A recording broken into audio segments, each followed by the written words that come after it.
and welcome to Lunchtime Politics on Channels Television. I'm Millicent Walker. First, the news this hour. The Independent National Electoral Commission excludes names of all Progressives Congress candidates in Rivers State in its final list for the 2019 elections. As the People's Democratic Party's presidential candidate, Alhaji Atiku Abubakar, breaks 12-year spell, touches foot in the United States of America.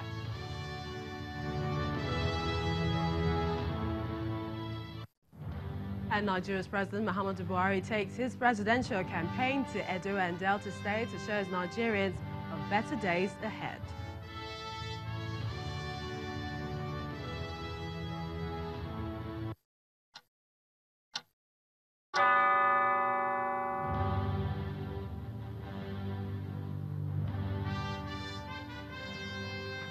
Welcome everyone to Lunchtime Politics. Now, the All Progressives Congress in Rivers and Zamfara states will not be represented in the National Assembly elections in the state, at least for now, which will hold next month. Well, this is because the party and the names of its candidates in both states are missing from the updated list released by the Independent National Electoral Commission, INEC. In Rivers State, the state resident electoral commissioner, Oboy Fanga, says the electoral body is only obeying court ruling on the matter. Our correspondent Emmanuel Ire has more. Security during elections in Rivers State has always been a burning issue. And this time, the heads of all security agencies in the state are leaving nothing to chance as they meet with the state's Independent National Electoral Commission in Port Harcourt, Rivers State.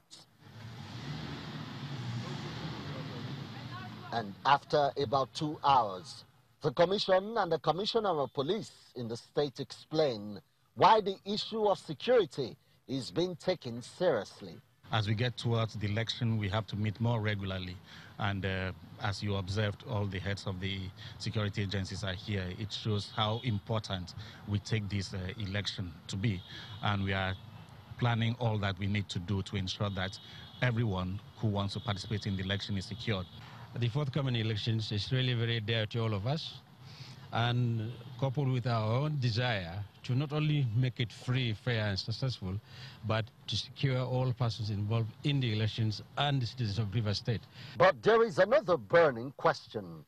Who and who are standing for the election in the state, especially against the backdrop of the recent judgments by Justice Kolawole Omotosho, nullifying the direct and indirect primaries of the APC and all actions thereof. We'll release the document and it will be displayed for people to see who the candidates are. Like I keep saying, INEC is bound to do what it ought to do according to the law. And judgments of the court are also part of the law of the land. And so we'll obey every court judgment. And from the list obtained by Channels Television, the party APC and its candidates are conspicuously missing. When contacted on the matter, one of the councils to a faction of the APC in the state promised to get back, but is yet to do so as at the time of this report. But a council to another faction of the party explains his position on the situation. It is in tandem with the judgment of the Federal High Court, which indeed is a rendition of the judgment of the High Court of Rivers State. Until the Court of Appeal decides who the candidates are based on the two appeals now pending at the Court of Appeal, APC has no candidate for the general election in Rivers State. Well, the issue of timing cannot be overemphasized as the clock continues to tick towards the elections, but the facts appear to be dawning on many as to who is running and who is not in the elections in Rivers State, as we see some committed to going all the way legally on the matter. Emmanuel Ire, Channels Television News. Well, meanwhile, the Independent National Electoral Commission, INEC, they have released the full list of candidates for the presidential and National Assembly elections. The electoral umpire published the names on its website 29 days to the general elections. The list signed by the INEC Secretary, Mrs. Rose Oriria Anthony, featured over 100 presidential and vice candidates. The parties whose presidential candidates are listed include the All Progressives Congress, which has President Muhammadu Buhari as presidential candidate and Vice President Yemi Osinbajo as his running mate, the People's Democratic Party with former Vice President Atiku Abubakar as the presidential candidate and Mr. Peter Obi as his running mate.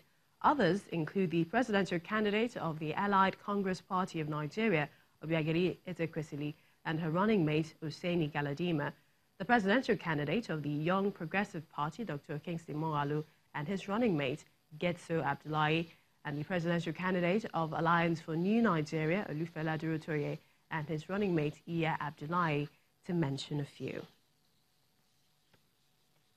Still following up with the exclusion of Rivers State, APC candidates from the list released by INEC for the 2019 elections. We now move over to our Abuja studios, where we are joined by Barrister Archie Williams-Wobodo, a legal practitioner, to discuss the legal implication of the exclusion of Rivers candidates from the APC list. Good to have you on Lunchtime Politics. Now, right after this list has been published, would you say that time is running out for the APC in Rivers State? Well, thank you for having me here. First, I would agree with you that time is actually running out on the party, but I also want to urge INEC to be a little bit circumspect in taking a decision. They should not be hasty. In considering whether or not to remove the name of the candidate of All Progressive Congress from the list, they should have taken recourse to Section 143 of the Electoral Act. I do understand that that section deals with elected officers, but they should have interpreted the circumstance to bring it within that context. The reason is because it is safer for INEC to have the candidates on the list and run with them in the election until the Supreme Court, which is the final court that has the final say on the matter, makes a pronouncement. Otherwise, it's going to be a lot more expensive for INEC and also more expensive for the electorate. Should they run and conduct the election without APC and then the Supreme Court rules that APC is supposed to have a candidate, it means that the process will be conducted all over again. We'll probably need to find a position on that. But, you know, many people are wondering how much confidence you think voters have for the All Progressives Congress Party in Rivers State now, especially their chances for succeeding in the forthcoming elections. Well, when it comes to, when it comes to matters of law, you can always be sure that the Supreme Court will do justice to it when it gets there. We of the APC have always believed that as far as the merit of the matters are concerned, the issues are concerned, APC has not been heard. What you see people discuss about and talk about are technicalities that arose out of the proceedings. The core issues of the dispute have not been litigated upon, and the reason is because the adverse party set out from the beginning to ensure that the candidates of the All Progressive Congress is not heard on the merit. In the first instance, they started off the case with a normal civil matter, and that's how they got injunction. When they got to the Court of Appeal, they changed their case and said it was now election petition.